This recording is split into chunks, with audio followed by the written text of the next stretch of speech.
The word sent implies a deliberate action by a higher authority, in this case, Yahweh, who commissions an individual for a specific purpose. When Yahweh sends somebody, it signifies divine guidance and purpose, as seen with the prophets Moses and Jonah, who were sent to deliver messages. Went, on the other hand, suggests an independent action initiated by the individual. In the context of divine missions, being sent underscores a sense of calling and obedience to Yahweh's will, whereas went can imply personal initiative without direct divine instruction. This distinction highlights the importance of divine authority and purpose in the assignment given by Yahweh. I'm Dr. Ray, and welcome to this week's Hosea International Speaks. In the last session, we saw the encounter Jacob had with his uncle Laban.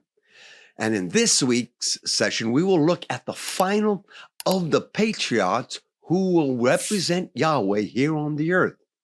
Jacob will face two more events just before taking his place in the land in his life that will be a life transforming.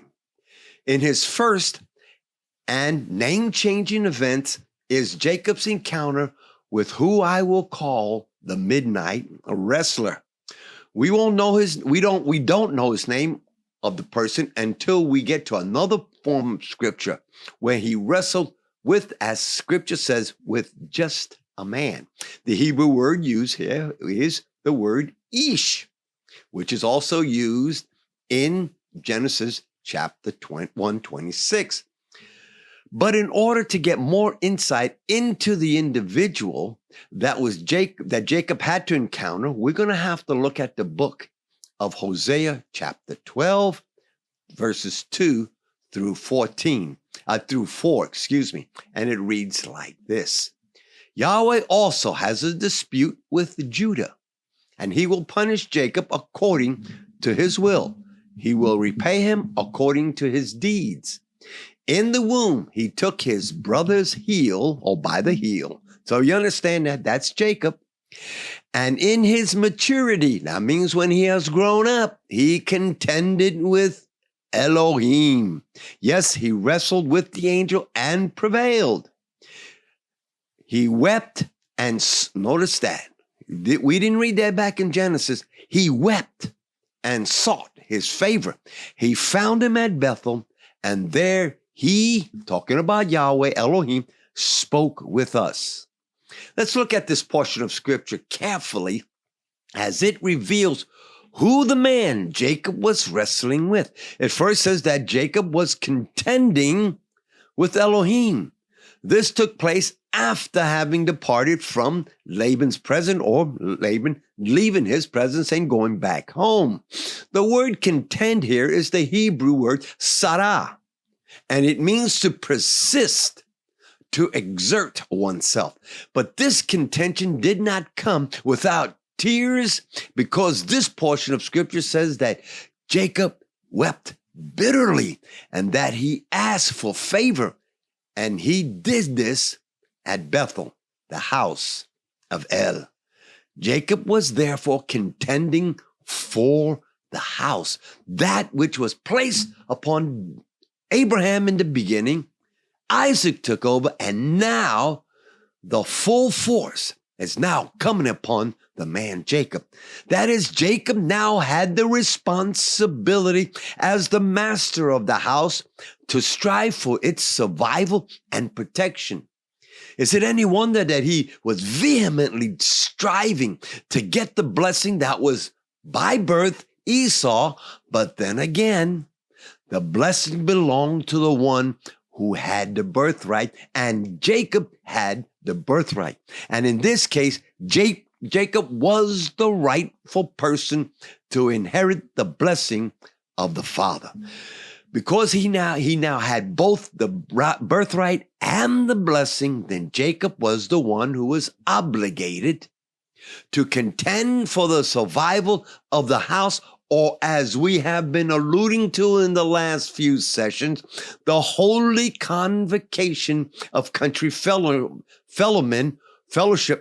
or the Hebrew word kahal amim. First, how do we know it is Jacob that is being spoken about here? It was Jacob that, first of all, grabbed the heel of Esau, and we see that in Genesis chapter 25, 26. It was Jacob who wrestled with the angel, Genesis 32, 24. And it was Jacob that contended with Elohim, Genesis 28, 10 through 22. And now he is embarking on an even greater trek, reconciling with his brother Esau. But before he can do that, he must deal with things that are still lingering within himself. And wrestling with an angel, according to Hosea 12, 2 through 4, it would be that Jacob that would come out of this match a new man. At least he would come out of it with a new name. And from an historic viewpoint, it is at this moment in Genesis chapter 32, 29, that the nation of Israel is established. Now that Jacob has contended and prevailed against Yahweh, he must now face Esau. Remember, he has split his camp into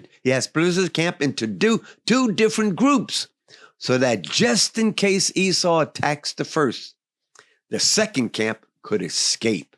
The first camp was the group of the second wives, that the maidservants of Leah and Rachel, and that if they and their children, and if Esau attacked them, then Leah and Rachel would be able to escape with their kids, with their children. And he sent messengers, listen to this word, and he sent messengers with gifts to ease Esau's wrath. And this takes us to the theme of this week's session, being sent, not went. As a pastor in Nigeria tells this story of his spiritual son who decided to preach a sermon he heard his father preach, his spiritual father.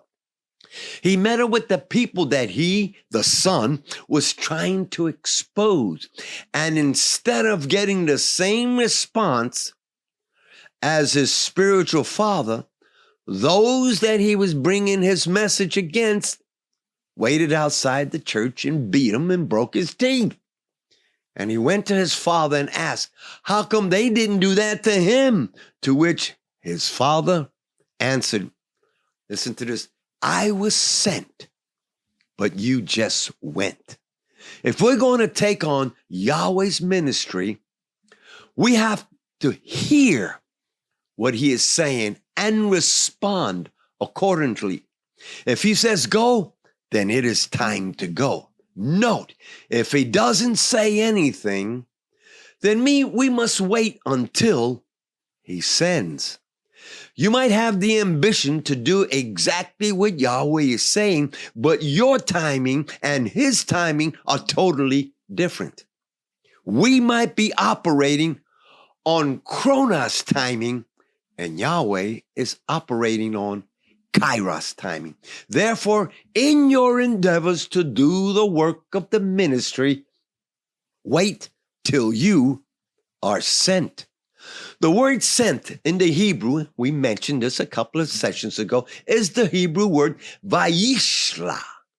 And the picture that is painting for us is this, of shooting an arrow in those days, of shooting with the intention of hitting its target, but not just hitting it, but having an effect that would change the object it hits considerably.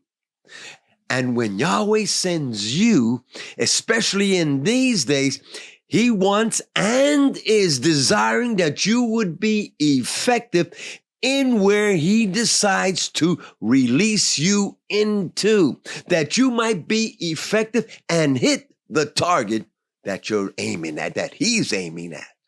And it might even have to do as Jacob did when it came for him to contend with Yahweh.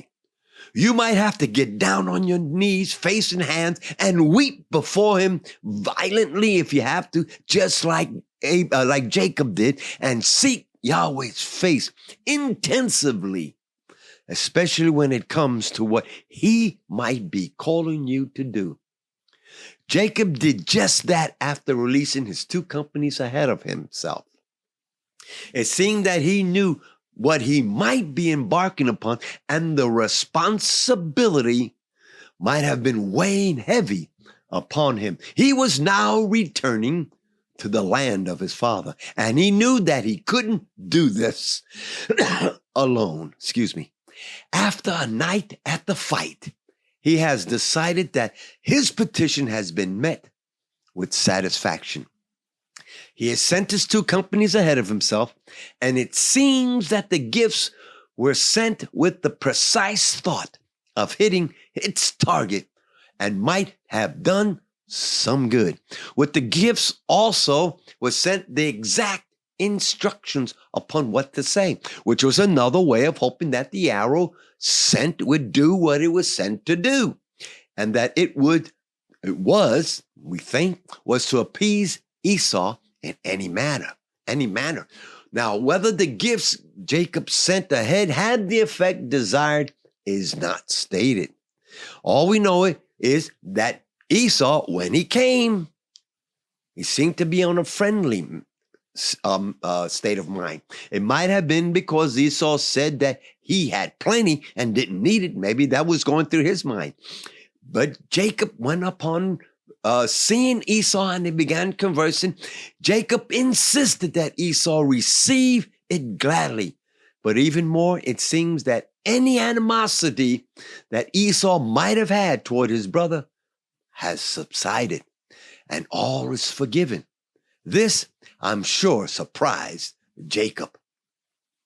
After their conversation, they depart in their different ways, Esau to Seir and Jacob toward Sukkot. You can see that in Genesis chapters 33 and verse 16.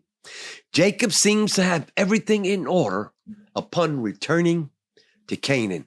He has dealt with whatever it was that was keeping him from being successful. But now, listen to this, he must train up the next generation. And that will be a handful in anybody's book. Having to deal, just to give you briefly, having to deal with the actions of Simon and Levi, to his oldest son, to exactly what it was that took his favorite son, Joseph, to a different land. Well, you just keep watching and get ready to go on the next roller coaster that is with us. If you enjoyed this week's session, go ahead and hit the like button, probably right about there. And if you haven't yet subscribed, now is as good as ever.